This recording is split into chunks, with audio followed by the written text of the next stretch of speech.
They said my daughter couldn't fly first class because she looked homeless. The attendant said it in front of everyone, loud enough for the people in line behind us to hear. My daughter's face crumbled. She tried to hold it together, but I saw the tears hit her sneakers. I opened my mouth to defend her, but the attendant cut me off. He waved over security and said we needed to step aside. My heart was pounding. I felt humiliated, furious, helpless. Then, just as they started to escort us away, a man in a suit walked up, pulled out a card, and said 5 words that made the entire terminal go silent. "She's with me." Everyone froze. Even the attendant backed away. That moment changed everything. My name is Raina Quinn, and I've always believed in keeping promises, especially the ones I make to my daughter. Lyra turned 15 last month. She's my only child, my heartbeat, and the strongest person I know. But lately, life had been hitting her harder than most kids her age. Last year, Lyra started high school, and everything changed. She used to be outgoing, creative, loud in the best way. But high school has a way of narrowing the world, of squeezing kids into categories. Lyra didn't fit any of them. She liked oversized sweaters and ripped jeans, old band t-shirts, boots scuffed at the toes. She never cared about looking like everyone else, and I admired that. But some kids saw her as a target. She got called names: weird, homeless, trashy. Teachers said nothing.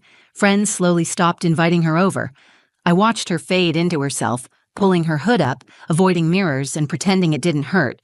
So when I scraped together enough for a little getaway, I knew it had to be something special. We'd never flown first class before, not even close, but this time I saved for it. I wanted Lyra to feel seen, important, celebrated. It wasn't just a trip. It was a gift for surviving a year that nearly broke her. I didn't tell her until the day we left. She walked into the kitchen and found 2 suitcases packed and sitting by the door. I told her we were going to New York for the weekend.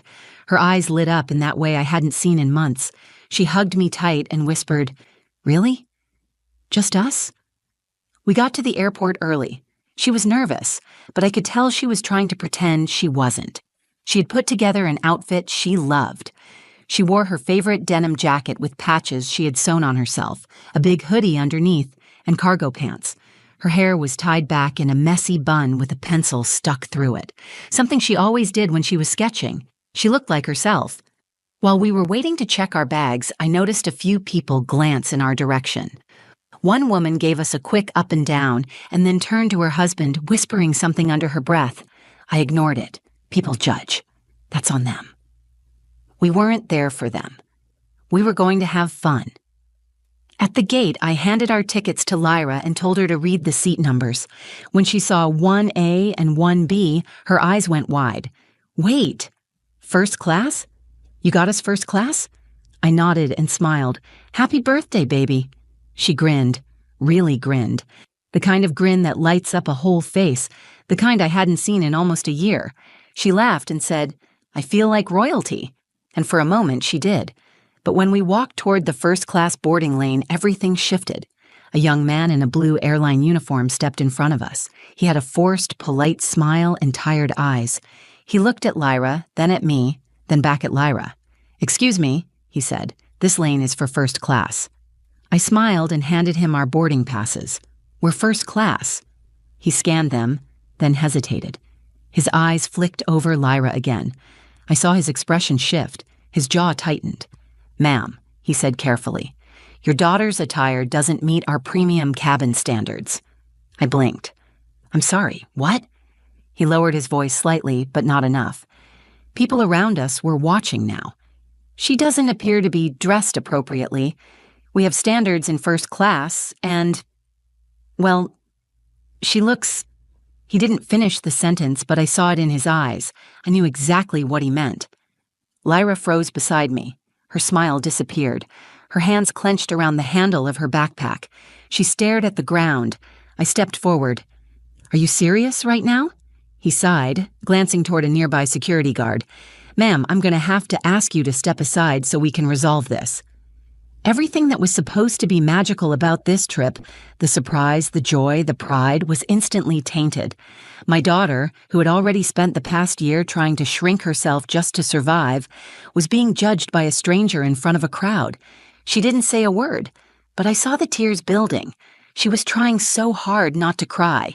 In that moment, I wanted to scream. I wanted to protect her, to shield her from every glare, every whisper, every insult, disguised as policy. But all I could do was hold her hand, while someone in a uniform told us we didn't belong. I didn't move at first. I couldn't. My mind was racing, trying to make sense of what had just happened. We had the right tickets. We were on time. We followed every rule. So why was this man acting like we had no business being there? The gate attendant gestured again.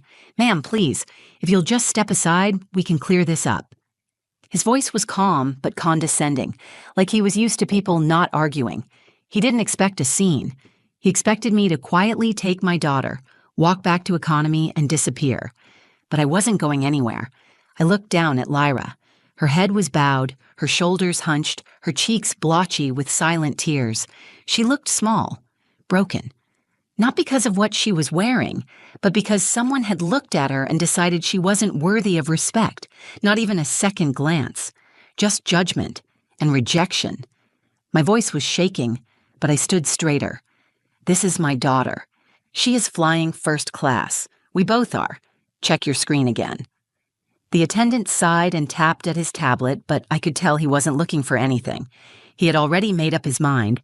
He leaned closer and said, "Ma'am, I'm not saying she's not allowed on the flight. I'm saying she's not dressed for the premium cabin. We have certain standards. She's wearing clean clothes. She's covered head to toe. She's dressed comfortably for a flight. What exactly is the problem?" He paused. That moment told me everything. He didn't have a real answer, just an opinion he thought would go unchallenged. Lyra tugged on my sleeve. Her voice was barely a whisper. "Mom, it's okay. Can we just go? I don't want to be here anymore." Her eyes met mine. She was humiliated. Not angry, not defiant, just tired. Tired of being made to feel like she had to apologize for who she was. That look cut through me. It made my stomach twist in a way I can't describe. "No," I said, loud enough for everyone in the gate area to hear. "It's not okay." People had started to notice. A couple standing nearby with designer carry-ons stopped their conversation and stared. An older man 2 rows back tilted his head, listening. Someone further back pulled out their phone. I knew what this looked like. A woman arguing with staff, a kid crying. People love drama at airports. The gate attendant glanced behind him and waved toward the security desk. A uniformed guard began walking toward us. I stepped in front of Lyra. I could feel her trembling behind me. "This is harassment," I said firmly. "My daughter hasn't broken any rules. You are singling her out based on what? Her outfit? You don't get to decide who looks rich enough to sit in first class." The attendant didn't respond. He stood stiffly, eyes flicking toward the approaching guard. Lyra tugged my arm again. "Mom, please stop. Everyone's looking. I just want to go home." I turned and knelt in front of her. "Look at me. You didn't do anything wrong. Do you hear me? You belong here." She didn't answer. She looked away, her face hot with shame. And then the guard reached us. "Is there a problem here?" he asked, voice flat, almost bored. The attendant jumped in. "Yes, I was asking these passengers to move aside. We're trying to sort out a ticket issue." "No," I said quickly, rising to my feet. "There's no ticket issue. We have first-class seats. He just doesn't like how my daughter looks." The guard looked between us, then at the boarding passes in the attendant's hand. "She has a valid seat?" he asked. The attendant hesitated again, then muttered, "Yes, but..." "But what?" I asked, voice rising. Lyra covered her face with both hands. I saw her shoulders shake. She was crying now, trying to hide it. The guard sighed. "Ma'am, I need you to come with me for a minute. Let's step over here and talk." I stood there, frozen. If I moved, it would feel like giving up, like I was agreeing that my daughter didn't belong where she was. I looked around. Dozens of people watching. No one speaking. No one helping. And then I heard a voice behind us, calm and clear.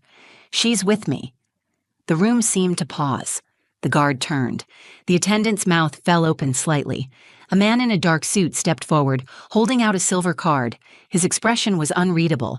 He looked at the attendant, then at Lyra. I said, "She's with me." That's when everything shifted. The man's voice cut through everything. Not loud, not angry, just calm, certain. It was the kind of voice that made people stop and listen. "She's with me." The security guard stepped back slightly. The gate attendant froze. I turned to look at the man who had spoken. He was tall, in his late 40s maybe, dressed in a sharp navy blue suit with a silver tie. His shoes looked expensive, but not flashy. He had an airline badge clipped to his jacket pocket and a polished demeanor that made it clear he belonged in a place of authority. He held out a sleek silver card. The attendant took one look at it and his entire posture changed. "Oh, of course, I'm sorry, sir," the attendant stammered. "I didn't realize—" The man didn't even glance at him. He looked directly at me, then at Lyra. He stepped forward and knelt slightly, so he was eye level with her. "Hey," he said gently, "that shouldn't have happened to you. Come on, let's get you to your seat." Lyra looked up at him, her eyes red and glassy. She didn't know what to say. Neither did I. The man stood and turned to the gate attendant. "Please process their boarding immediately," he said, voice firm, "and make a note. There's no dress code in this airline's premium cabins that overrides basic respect." The attendant's face turned pale. "Yes, sir." He motioned for us to follow him. The crowd had gone silent, watching as we walked toward the jet bridge. My hand found Lyra's. She squeezed it hard, still shaking. I looked over at her and saw confusion in her eyes. She couldn't understand why this stranger had stepped in. Honestly, neither could I. We boarded the plane through the first-class entrance. The flight attendant smiled at the man and gave him a slight nod of recognition, then greeted us like royalty. Once we were seated, row 1, plush-wide seats, champagne being offered, hot towels passed around. The man stood nearby, hands in his pockets. I found my voice. "Thank you. I don't even know your name." He smiled. "Mason Jett." I blinked. I had heard that name before. "You work for the airline?" "I do," he said with a small nod. "Executive Vice President. I oversee passenger experience, among other things." My stomach flipped. This wasn't just some frequent flyer with status. He was a decision maker, the kind of person who could rewrite policy, the kind of person whose presence instantly changed the rules. "I don't understand," I said. "Why did you step in? You didn't know us." He looked over at Lyra. She was sitting quietly, curled into herself, trying to disappear into the oversized seat. "Because I used to be her," he said simply. "Not exactly, of course. But I know what it feels like to be judged before you even speak. When I was a teenager, I looked different too. I didn't have nice clothes. I worked to pay for my textbooks, and more than once, I was told I didn't belong somewhere because of how I looked." I sat in silence, absorbing every word. "One day," he continued, "a woman stood up for me in a courtroom. I had been summoned for something ridiculous, a dispute over a parking violation I couldn't afford to pay. She didn't know me, but she stood up and vouched for me. She said I deserved a chance, that I was more than what people assumed. I never forgot it." He looked back toward the aisle where the gate attendant had now boarded and was nervously checking the overhead bins. "I made a promise to myself," he said. "If I ever had the chance to be that person for someone else, I'd take it." Lyra finally spoke, her voice so soft it almost disappeared under the hum of the cabin. "Thank you." Mason turned to her and smiled. "You didn't need me to be here to belong, but I'm glad I was." He checked his watch, gave us both a nod, and stepped into the galley to speak with the flight crew. Lyra leaned into me, her head against my shoulder. I wrapped my arm around her and let myself breathe for the first time since we entered the airport. She whispered, "I didn't do anything wrong, did I?" "No, baby, you didn't." For the first time in hours, she believed me. The plane lifted into the air with a smooth, quiet grace. Lyra sat next to the window, knees drawn up, head leaning lightly against the glass. Her body was still tense, but her eyes were steady now. She stared out over the clouds, her reflection faint in the window. I didn't interrupt her. I just let her breathe. A flight attendant came by with drinks and offered Lyra a warm cookie and sparkling water. She thanked her with a shy smile, the first real one since we entered the airport that morning. The air inside the cabin felt different now, softer somehow. The humiliation she'd felt just hours ago still hovered, but something had shifted. She wasn't hiding anymore. Not completely. Mason Jett sat across the aisle. He had returned to his seat after speaking with the crew and now glanced over and gave Lyra a quiet thumbs up. She returned a tiny nod. I leaned closer to her. "You know who he is, right?" She shook her head. "Kind of. You said he works for the airline? He's not just someone who works there. He helps run the entire company. People don't tell him no. They answer to him." Lyra blinked. Why would someone like that care about me? I reached for her hand and gave it a light squeeze. Because he saw you, really saw you, and he remembered what it feels like not to be seen at all. She looked down at her lap and ran her fingers along one of the stitched patches on her jeans. "I didn't think anyone saw me like that." I was about to respond when Mason stood and stepped into the aisle. He walked over and asked if he could sit next to us for a moment. I nodded. Lyra pulled her legs down and sat up straighter, unsure of what to expect. Mason looked at her kindly. "I didn't mean to embarrass you earlier. I know that kind of attention can feel like a spotlight you don't want." Lyra nodded slowly. "I'm not used to people standing up for me." "Well, let me be the first of many," he said. "What's your name?" "Lyra." "Beautiful name," he said. "I meant what I said out there. You didn't do anything wrong. You walked into that gate like you belonged, because you did. And when someone tried to make you feel small, you didn't run. That kind of strength? That's rare." She stayed quiet, but I could see how much his words meant. Her hand stopped fidgeting. Her breathing slowed. "I don't want to overstep," he said, turning slightly toward me, "but I'd like to do something for Lyra. If it's okay with you?" I hesitated. "You already did more than I could have imagined." He shook his head. "I want to go further. The airline sponsors a youth mentorship program, creative fields, entrepreneurship, social impact work. We pair teens with professionals who can help nurture their ideas. We offer support, exposure, and funding for projects that matter." Lyra looked up. "Like art?" "Exactly like art," he said. "I saw your jacket. Those patches, did you design them yourself?" She nodded. "I draw all the time. I like turning my drawings into patches, stickers, prints. I don't show them to many people, though." Mason smiled. "You should. The world needs more people like you creating things that don't look like everything else." Lyra glanced at me. I smiled and nodded. "You should do it, baby." Mason reached into his jacket and handed her a sleek black business card. "Take this. No pressure. You can call or email whenever you're ready. No deadlines. Just an open door." She took it with both hands like it was something precious. "Thank you," she whispered. Mason stood. "You don't owe me anything. Just promise me one thing." "What?" "When someone tries to shrink you again, don't let them. You've got more power than you realize."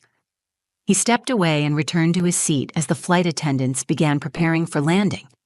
Lyra sat still for a while, holding the card in her lap, then tucked it carefully into the small sketchbook she always carried in her backpack. When we landed, the same gate attendant stood by the door, avoiding eye contact. Mason didn't speak to him again. He didn't need to. Everything that needed to be said had already been done. As we stepped off the plane, Lyra turned to me and said, "I think I want to show people my art, not just hide it." I smiled. "Then that's exactly what you'll do." The moment she said it, I knew something had changed. She didn't just survive that day, she claimed it. We left the airport without saying another word to the staff. There was nothing left to prove. We had our seats. We had our dignity. And we had something more powerful than either of those things. A memory neither of us would forget. That night, after we checked into our hotel, Lyra curled up by the window overlooking the city. The skyline shimmered in the distance. She opened her sketchbook and flipped to a blank page.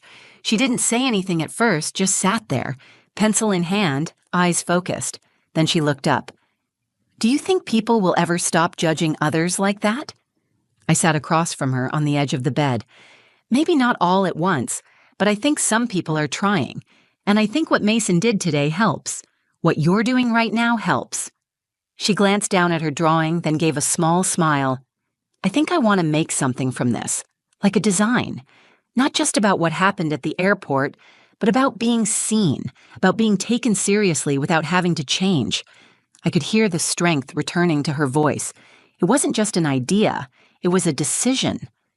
When we got home a few days later, Lyra asked me to help her scan some of her drawings into the computer.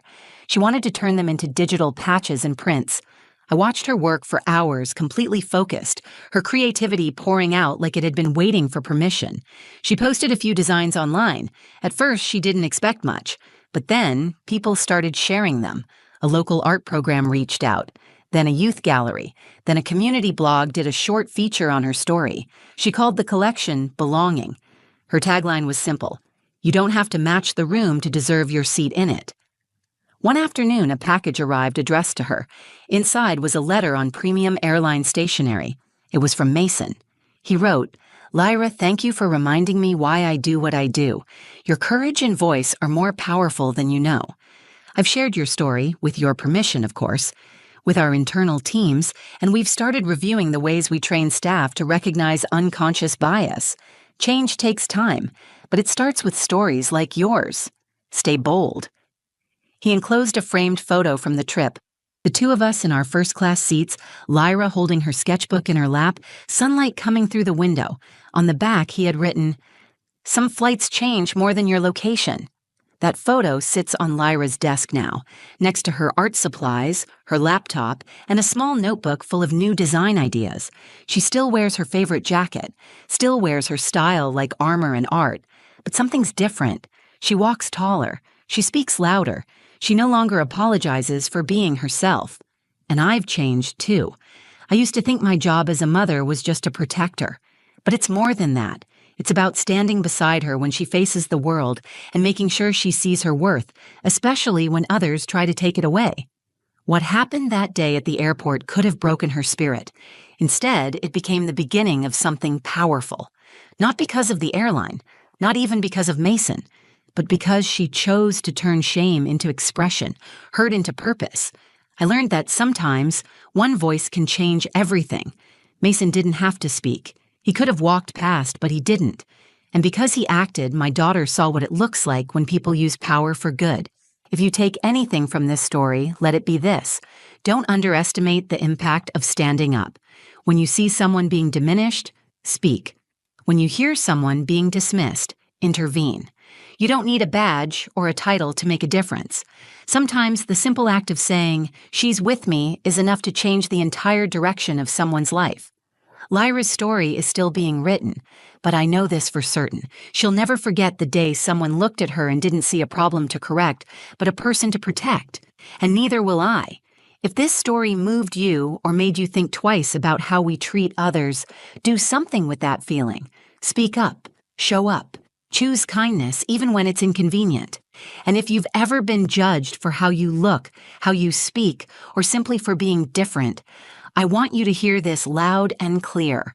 You are enough. You belong. If you connected with Lyra's story, like the video, share it with someone who needs to hear it, and leave a comment telling us what it made you feel. Your words matter more than you know.